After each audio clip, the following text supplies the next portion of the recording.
Hi guys, it's Zara with Zara PhD. I'm here today to talk to you about a minimalist homeschooling technique that I like to use, and I call it batching. So you've probably already heard of batching when you're thinking about cooking your meals. You can batch cook so that you do a lot of the meal preparation all at once, and therefore you don't have to worry so much about cooking throughout the week. And so you can use the same idea for your homeschool. So this is great for all of those things that you can't seem to get done. So we all want a simple and minimal homeschool. We want to focus on the most important things. We want to do the things that are most valuable, most loved, but we also want to have a rich experience for our kids, right? We want to do cool projects. We want to do the science experiments that are messy and time-consuming, and we want to do all sorts of things. And so how do you reconcile having this rich education with also being minimalist about it? And so batching is one way that I do that. And so basically what you do is any task that you do repeatedly every week or you have on your schedule regularly, you take it off your schedule and do a whole bunch of it at once, right? And so in this way, you're simplifying your schedule from day to day, right? You're taking something off your day-to-day schedule, one fewer thing to think about, and it gives you that mental clarity that you need to not stress about one thing.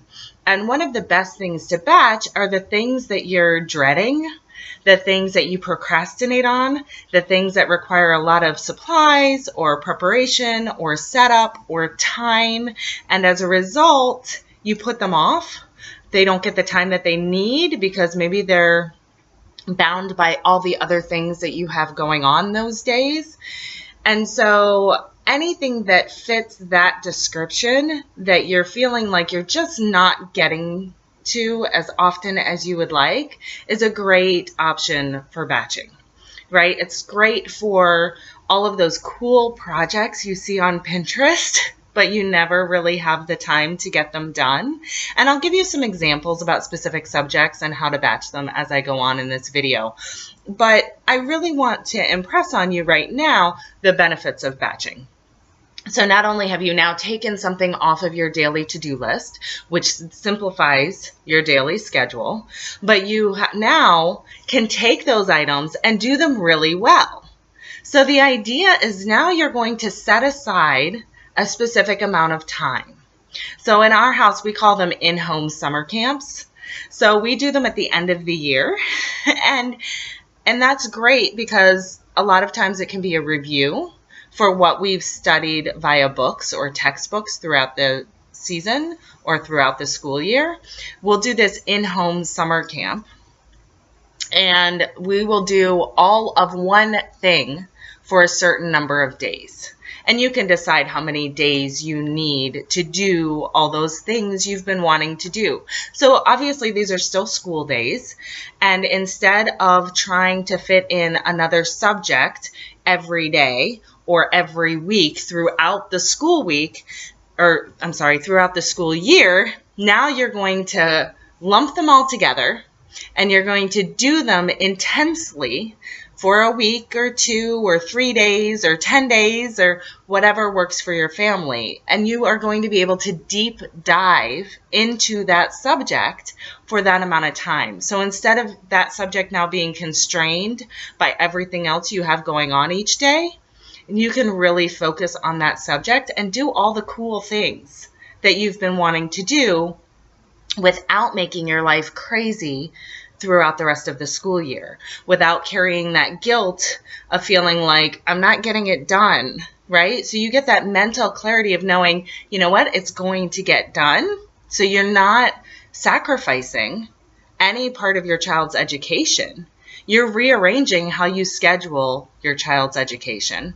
They are still going to get all of the cool things, and now they're probably going to get them even better than they would if you were trying to fit it all in every day. So it's a win-win win.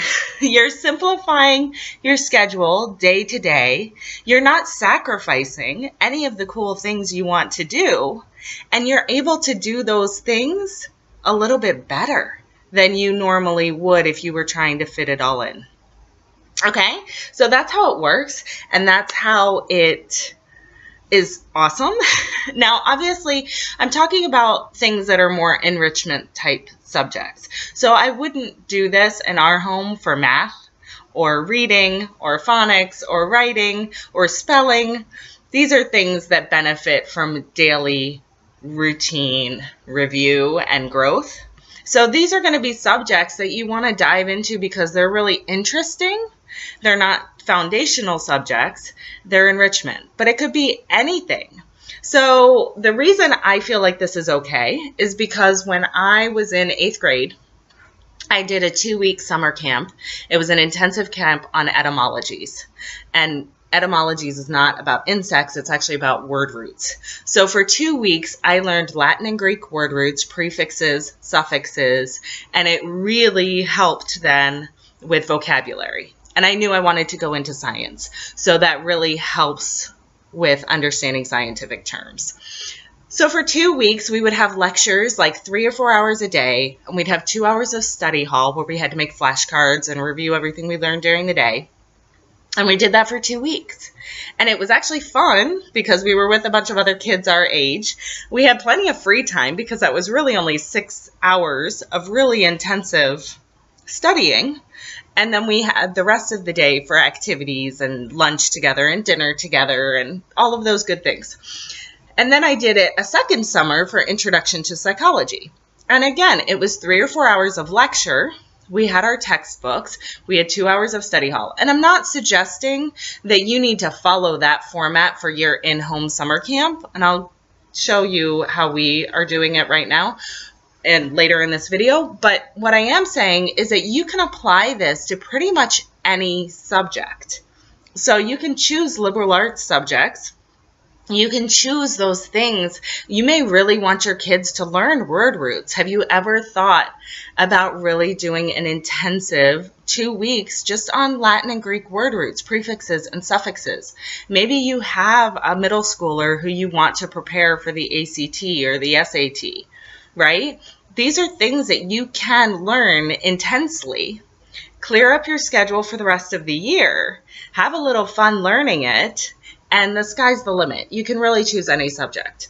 So what we're doing right now is science experiments. So our science experiments just weren't getting done. And I have a lot of theories about why that was. And none of them are because we don't value science or we don't enjoy science. Science is obviously my favorite. So why it wasn't getting done is, one, I have a 2-year-old who likes to just be in everything, but not really following scientific experiment instructions. It takes a lot of preparation, and I'm tired. So I have to have the forethought to collect the supplies and make sure it happens. And then, our family would be tired, and we'd only have a finite amount of time to do these experiments and to try to get it done. And I really want to do the science experiments well. I want to deep dive into them. And so if I knew my hour wasn't going to be enough, I really didn't want to do it. And I kept thinking, well, I'll find a time when we have more time to do it. And what happened is they started accumulating over time. We got further and further behind.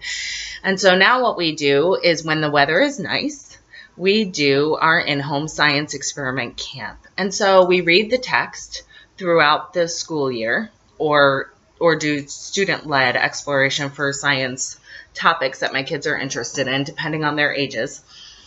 And then when the weather is nice and we can do our experiments at the picnic table, we do that. And so I do all of the preparation at one time. I actually enjoy picking out the best experiments.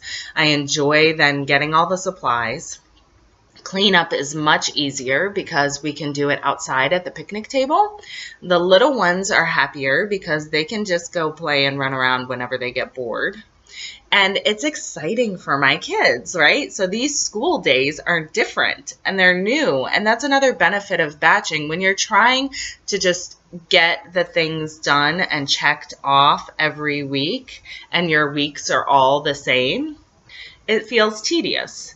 However, when you take all your science experiments, for example, or whatever history projects or geography, and you really dive into it for 2 weeks, it feels like you've now have this variety in your schooling experience. And that makes it feel fresh and exciting and fun for the kids. And so I have some tips when you're batching. First of all, have a set time in your mind on when you are going to do the subject that you want to batch. So don't just let the projects or the subject matter accumulate, and don't just neglect it without having some sort of game plan, at least approximately. At least know in May, I want to set aside a week for this, right? So have a game plan. Second of all, make it fun. Plan some cool snacks while you're at it. Make sure that you're giving your children the breaks that they need. This is not a 2-week death march to acquire facts at record speed. Don't be a drill sergeant, right? Treat this like this is really a camp, right? So your kids will enjoy it. You will enjoy it a lot more than trying to be a drill sergeant. And so the other thing is to be realistic. Don't overstuff your schedule. Just because you are taking a deep dive doesn't mean that you're not going to be selective. So you still want to choose the most valuable items, whatever that is, whether it's projects or experiments or other hands-on activities. Okay, so don't overstuff your schedule. Have your set expectations. Be realistic about your goals. Choose the most valuable things. And make sure that it's an enjoyable day. If you have too much planned to get done or to enjoy, then you have too much planned, right? And so don't overschedule yourself. Okay, so here are some other ideas. We do science experiments. Some other things you could do. I've thought about doing U.S. presidents. So finding a catchy song where we learn all of our presidents in order. Each day learning some facts about the different presidents. Maybe playing games. Those sorts of things. But really just intensely learn our U.S. presidents all at once and have fun doing it. That's an idea I had. Another idea I had was geography. All of those cool cultural projects and recipes and things that we see that lend themselves to really diving into geographical locations. I've thought about doing sort of a geography camp. And this year, my oldest son should be learning about our state in school. He would be learning all about our state. And so I was thinking that learning to draw our state and the major historical facts about our state and those sorts of things, and then going to our state history museum would be another camp we could do. There's no reason, I don't feel any reason to spread that out over a quarter, a semester, or even a year. I think we could learn the most valuable information in a week, take a field trip, really enjoy it. Okay, how about art or art history, right? This is another one. I hope I'm not the only one that puts off art and art history because of the preparation, the supplies, the cleanup, right? And I want to enjoy it. I don't want to rush my children through their art projects. And my kids love art, so they don't want to be rushed either. Once they get started, they really want some time to do it. So I was thinking you learn about a particular artist and their style and the history surrounding that style of art. And then in the afternoon, they get to try their hand at it, right? And they can have as much time as they want. So you can compare and contrast different artistic styles. They can choose a favorite and spend extra time doing that. There are plenty of YouTube videos about artists and artistic styles. And there are plenty of projects on Pinterest. And art is something, and art history is something that I don't feel like is my strength. And so it's easy for me to put it off because I feel like it takes extra preparation for me. I have to go find the information. When I'm teaching science, I can just speak off the cuff. I know what I'm talking about. It's a very comfortable place for me to be. Art, Art history, not so much. So I'm not saying I can't teach it. I'm saying it's a little daunting because I know that I'm going to have to learn it alongside my children. And I'm going to have to spend a little bit extra time teaching myself before I'm ready to teach it, or at least lining up the resources in order to teach it. So art history, same thing with poetry.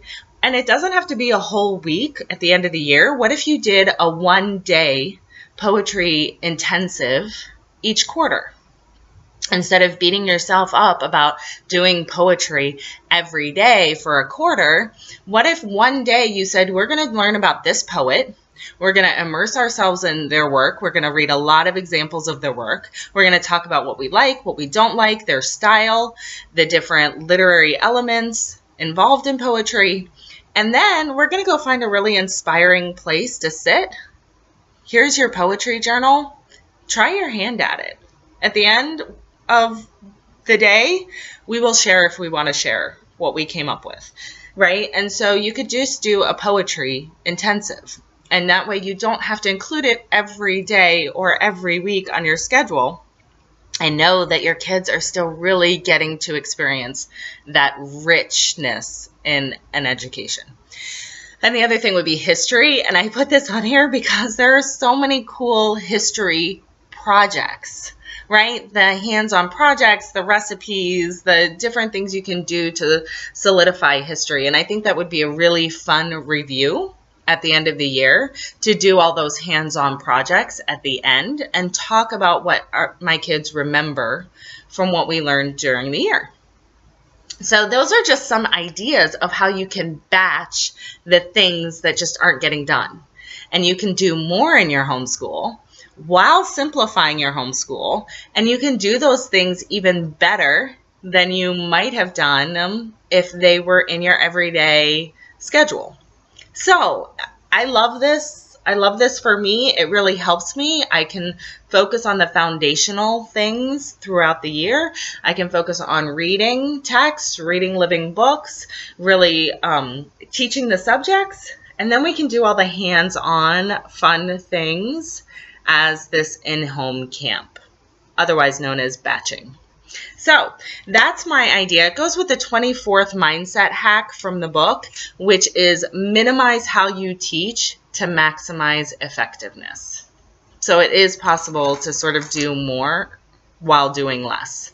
So that's all I have today. That's my big tip for today. I hope it helps you out. I would love to see more of you. We do have a Facebook group that's filled with homeschool moms who are trying to achieve this simple and minimal yet rich homeschool.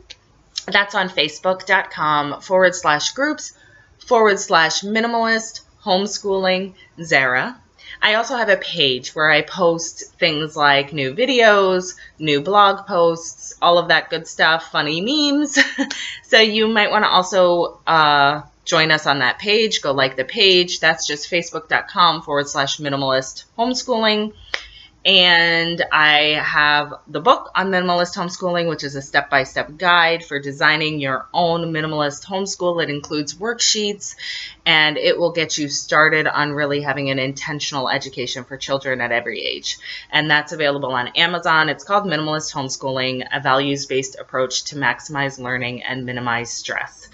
So that has more techniques used for having an effective day while having a minimal homeschool, not including batching. So you would get more tips in the book about day-to-day ways to maximize the way you teach.